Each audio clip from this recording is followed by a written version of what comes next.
오늘 여기에 계신 음악위원회에 속하신 찬양대, 찬양단, 중찬단, 오케스트라 여러분은 우리의 찬양이 우리의 심령과 연결되어서 우리가 부르고 연주하는 이 곡조가 단순한 노래가 아닌 하나님께 영광이 되는 찬양이 될 수 있을까라고 하는 고민이 있을 것입니다.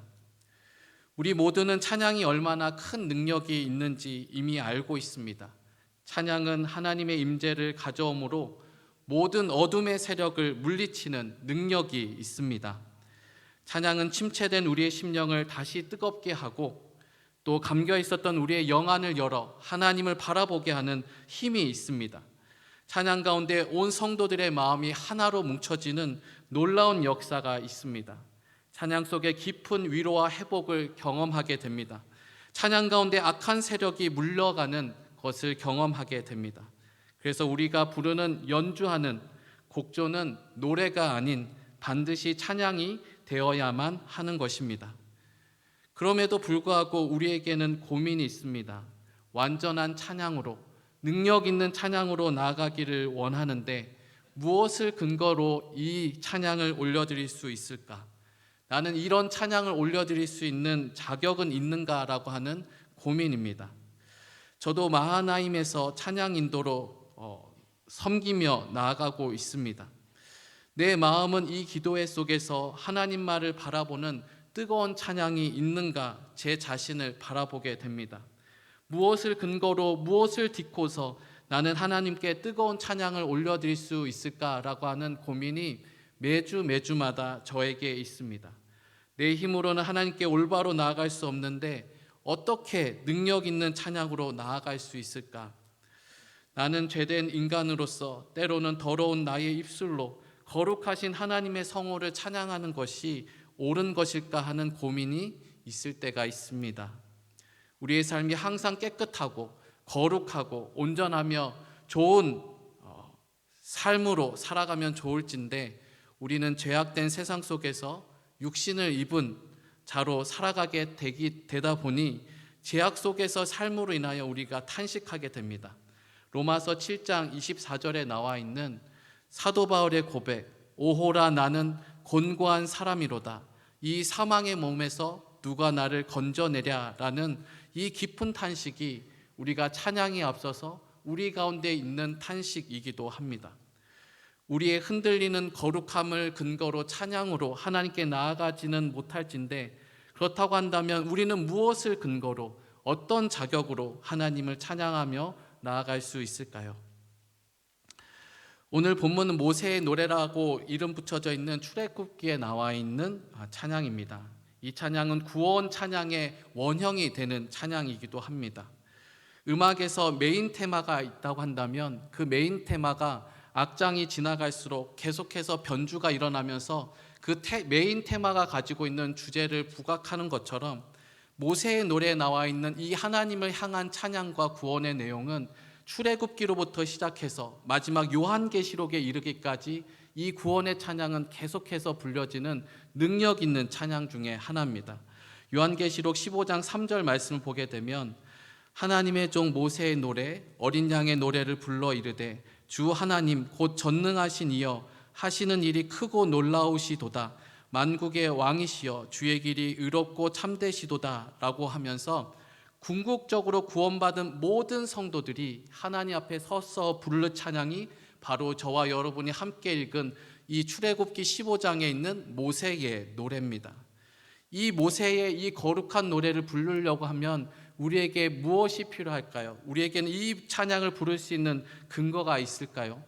근데 1절 말씀을 보게 되면 이 위대한 찬양의 근거가 나와 있습니다. 우리 출애굽기 15장 1절 말씀을 같이 한번 읽어보겠습니다. 시작. 이때에 모세와 이스라엘 자손이 이 노래로 여호와께 노래하니 일러스되 내가 여호와를 찬송하리니 그는 높고 영화로우심이요 말과 그 탄 자를 바다에 던지셨음이로다. 아멘.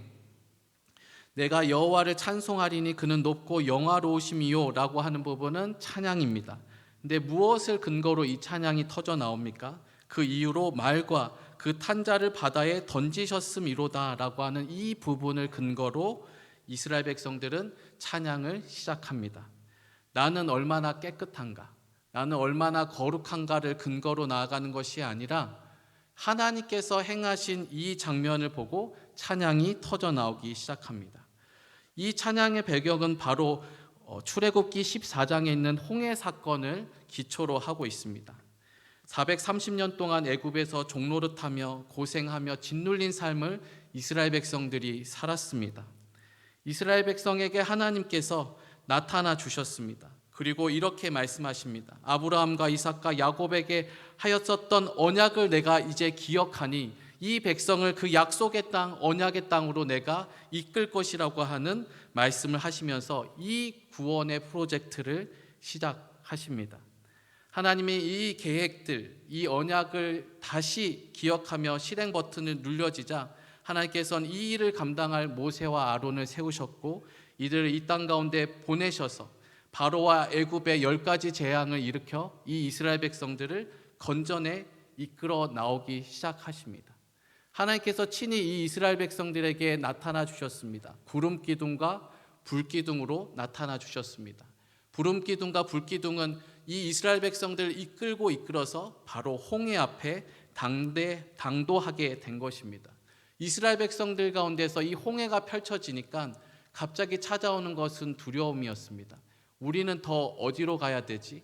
주님께서 구름기둥 불기둥으로 인도한 이 곳이 막다른 골목이란 말인가? 근데 이들의 있는 이 두려움은 더 큰 두려움에 빠지게 됩니다. 왜 그렇습니까?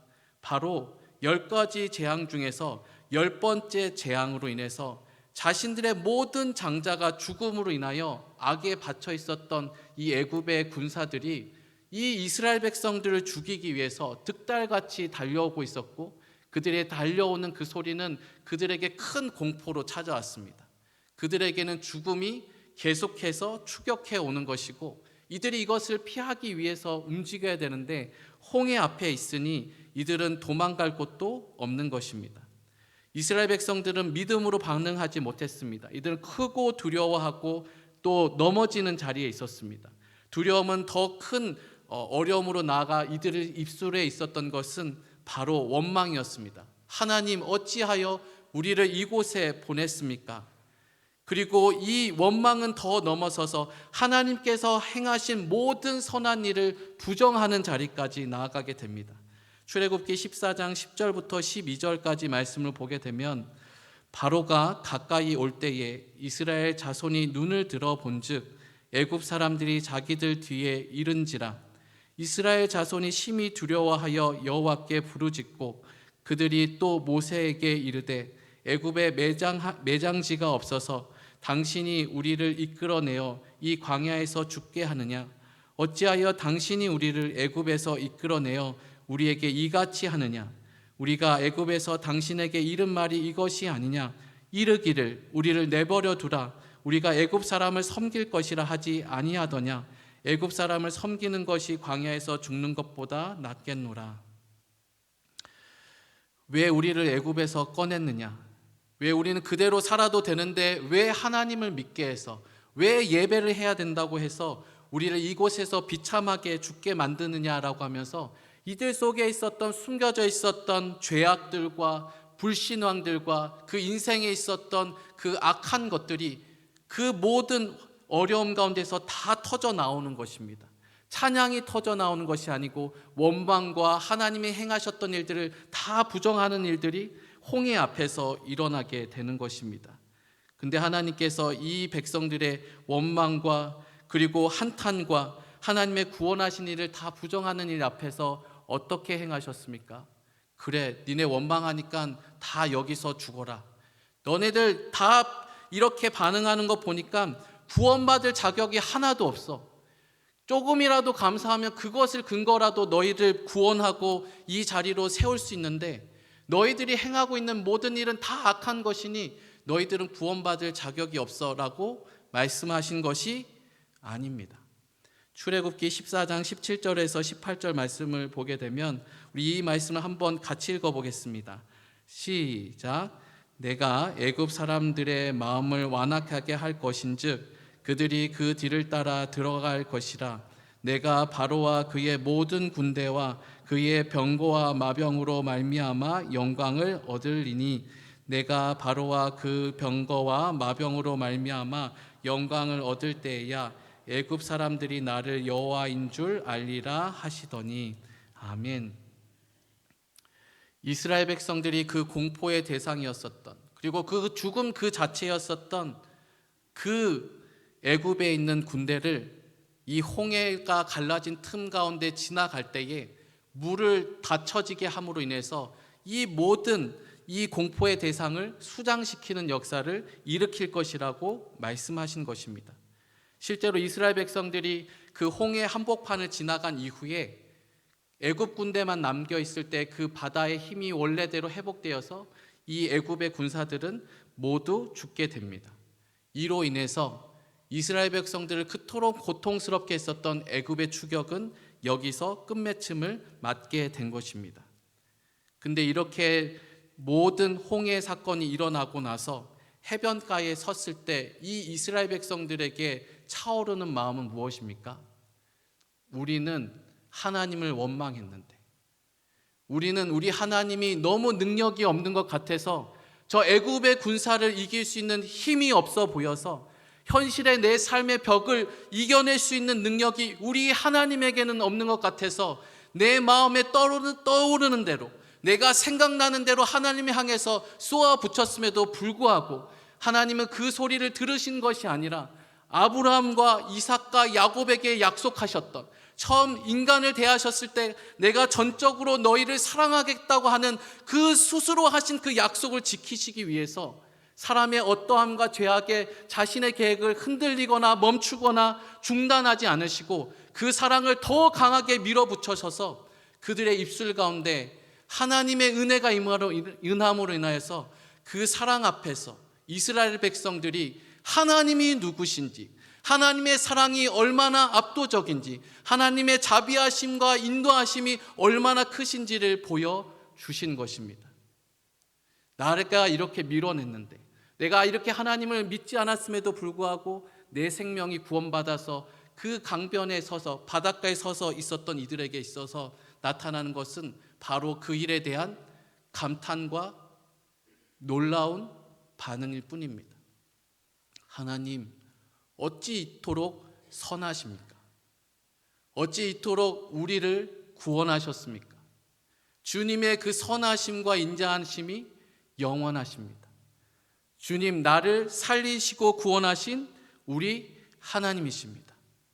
내가 그토록 무서워하고 두려워했었던 것을 수장할 수 있는 그 모든 근원들을 끌어낼 수 있을 만한 능력이 우리 주님께 있습니다. 너무나 대단하십니다. 너무나 위대하십니다. 주님의 사랑은 영원합니다라고 하는 터져나오는 감격이 그 가운데 있는 것입니다. 이 노래가 바로 모세의 노래입니다. 출애굽기 15장 1절부터 3절까지 말씀을 우리 힘차게 한번 같이 읽어봅시다. 시작. 이때에 모세와 이스라엘 자손이 이 노래로 여호와께 노래하니 일러스되 내가 여호와를 찬송하리니 그는 높고 영화로우시미요 말과 그 탄자를 바다에 던지셨음이로다. 여호와는 나의 힘이요 노래시며 나의 구원이시로다. 그는 나의 하나님이시니 내가 그를 찬송할 것이요 내 아버지의 하나님이시니 내가 그를 높이리로다. 여호와는 용사시니 여호와는 그의 이름이시로다. 아멘. 하나님은 이스라엘 백성들의 반응에 반응한 것이 아니라 자신의 약속을 따라 움직여 주셨습니다. 그리고 이스라엘 백성들을 가장 고통스럽게 하였던, 그리고 그들을 찬양하지 못하게 했었던 애굽의 군대를 끊으심으로 인하여서 그 모든 죽음의 추격으로부터 이스라엘 백성들을 완전히 해방시키시고 온전케 하신 것입니다. 이 하나님의 일을 바라보니 이스라엘 백성들은 그 하나님을 찬양할 수밖에 없었던 것입니다. 이스라엘 백성들은 자신들의 의로움과 경건함을 근거로 찬양한 것이 아닙니다. 내가 하나님을 찬양할 자격이 있느냐, 자기 자신을 주목하며 찬양한 것이 아닙니다. 오히려 이스라엘 백성은 그 입술로 하나님을 원망하고 애굽으로 돌아가자는 이야기를 했던 사람입니다. 스스로 찬양할 자격을 없앤 사람들입니다. 그런데 하나님께서 다시 한번 구원의 계획을 멈추지 않고 불평하고 원망하는 이스라엘 백성들을 다 건지신 그 주님의 선하신 계획들을 바라보니, 그 하나님의 하신 일을 바라보니 이스라엘 백성들은 자신의 형편과 상관없이 그 주님의 은혜에 반응하여 자신의 입술을 열어 하나님을 찬양할 수밖에 없었던 것입니다. 우리의 찬양의 근거는 무엇입니까? 바로 하나님을 향한 우리의 주님의 행하신 일에 대한 우리의 반응인 것입니다. 우리가 올림픽이나 월드컵에서 국가대표들이 하는 훌륭한 경기들을 볼 때가 있습니다.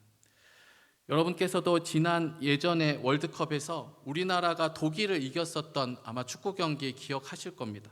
손흥민 선수가 그토록 쏜살같이 달려가서 골을 넣었는데 저는 못 넣을 줄 알았습니다. 그런데 그것을 기어코 넣고 말았고 우리나라가 그 대단한 독일을 이겼습니다. 그 일이 있었을 때 그 하이라이트 영상인데 사람들이 그 영상을 어떻게 해요? 돌려보고 또 돌려봅니다. 이야, 어떻게 우리나라가 독일을 이겼지? 야, 우리나라 국가대표 투지는 참 대단하구나. 손흥민 선수는 정말 대단한 것 같아. 어떻게 저렇게 빠르게 뛸 수 있지? 근데 이 흥분된 마음을 감추지 못해서 이 마음을 함께 나누고 싶은 거예요. 그래서 어디로 들어갑니까? 댓글창에 들어갑니다. 그래서 뭐라고 적습니까? 우리 대표팀 짱, 손흥민 짱, 너무 좋다, 너무 행복하다, 야 너무 좋. 그리고 다른 사람이 올렸었던 댓글도 읽어봅니다. 우리나라 이것이 기본 아님? 크크크 뭐 이런 거. 네. 그리고 나도 계속해서 올리고. 그런데 그 다음 날도 감격이 돼서 하이라이트 또 어떻게 합니까? 들고 와서 또 보여줍니다. 다른 사람한테. 야 봤어? 손흥민? 장난 아니야. 봤어? 대표팀? 장난 아니야. 그리고 최근에 있었던 WBC 8강전 올라갈 때 그죠? 우리나라가 이렇게 이겼었던 그 감격적인 장면, 여러분은 신앙생활 열심히 하시니까 안 보셨죠, 그죠? 근데 저는 봤습니다. 전 유튜브로 보고 댓글도 보고 또 봤었습니다. 어떻게 그 놀라운 경우 수를 다 뚫고 어떻게 승리할 수 있었을까? 그냥 하는 일을 보니까 입술 가운데 어떤 일이 일어나요? 입술에 찬양이, 환호가 터져 나왔습니다. 근데 우리가 국가대표의 그 하는 일만을 바라봐도 이렇게 우리 가운데 감탄이 터져 나오는데, 우리는 하나님의 위대하신 일들을 매주 목도하는 우리 성도님인 줄로 믿습니다. 우리는 주님께서 행하신 위대한 일들을 책으로 가지고 있습니다. 그래서 이 책을 읽어보면 하나님께서 행하신 어떤 일들이 계속해서 나와요? 위대하신 구원의 사건들이 모든 장면들마다, 챕터마다 차곡차곡 나옵니다. 근데 이것이 재상되기 위해서는 꼭 필요한 것이 있습니다. 뭐가 필요해요? 바로 성령의 도우심입니다. 여러분 혹시 LP판 가지고 계십니까? 요즘에는 LP판 없으시죠, 그죠? CD 플레이어 가지고 계십니까? 요즘에 그것도 별로 없어요. 근데 저도 옛날 사람은 아니고 적당한 사람이라서 LP판을 경험해 본 적이 있습니다. LP판은 이렇게 플라스틱으로 돼가지고 까만 판입니다. 근데 그 방법이 뭐냐면 그 음원이 있는 그 소리, 오케스트라가 녹음하면은 그 홈에다가 그것을 이렇게 새겨 놓습니다. 그래서 그것을 축음기에다 올려놓고 미세한 바늘을 거기다 갖다 대면은 아무 일도 없었던 것 같고 아무 소리도 없었던 것 같은 그 일 가운데서 그 바늘을 올려놓고 돌리기 시작하면 그 홈을 따라서 있는 이 축이 왔다 갔다 하면서 이 높이를 가지고서 음으로 재상해서 바로 그 오케스트라가 있었던 그 위대한 음악을 다시 재생합니다. 우리가 이 성경책에 기록되어 있는 주의 말씀 가운데 있었던 것을 우리의 눈으로, 우리의 손으로, 주의 성령으로 하나하나 짚어가게 되면 우리의 마음이 따라 움직이게 됩니다. 우리 하나님께서 행하셨던 기드온에게, 또 하나님께서 행하셨던 베드로에게, 또한 야곱에게, 또한 하나님께서 주위의 사람들이 행하셨었던 그 위대한 일들을 따라가다가 보면은 우리가 그 마음 때문에 하신 일들을 바라보며 우리의 심령이 찬송으로 가득 차기 시작합니다. 그런데 이 LP판보다 우리 하나님이 더 위대한 점이 무엇입니까? 바로 우리 하나님은 성경에만 계신 것이 아니라 지금 이곳에도 우리와 함께 하고 계시다는 사실입니다. 주님께서 지금도 우리 가운데 함께 하시는 줄로 믿습니다. 모세의 노래를 부르게 할 만큼 위대하셨었던 출애굽의 역사를 일으키셨던 구원의 역사를 일으킨 그 하나님이 지금 이곳에도 함께 하시는 줄로 믿습니다. 우리 음악위원회가 하나님께 찬양을 올려드릴 때 주님께서 이 가운데 함께 하심으로 인하여서 우리 가운데 있었던 위대한 성경의 역사들을 현재로 만들어 주시고 우리를 새롭게 하심으로 인하여서 우리가 계속해서 찬양할 수 있는 이야기들과 근거들을 주님께서 만들어 주시는 것입니다. 사랑하는 우리 음악위원회 여러분, 우리 사랑하는 성도 여러분, 우리가 찬양할 수 있는 이유는 우리 하나님 때문입니다. 하나님께서 우리에게 행하신 일들이 위대하십니다. 우리의 연약함과 악함이 있음에도 불구하고 끝까지 우리를 사랑하셔서 마침내 구원에 이르게 하시고 천국까지 이르게 하시는 주님의 힘이 건세 있음으로 인하여 그 일로 인하여 우리는 찬송하는 줄로 믿습니다. 이 주님으로 인하여 주님의 행하신 일로 인하여 늘 하나님께 영광과 또 찬양으로 나아가시는 우리 모두가 되기를 예수님의 이름으로 축복합니다.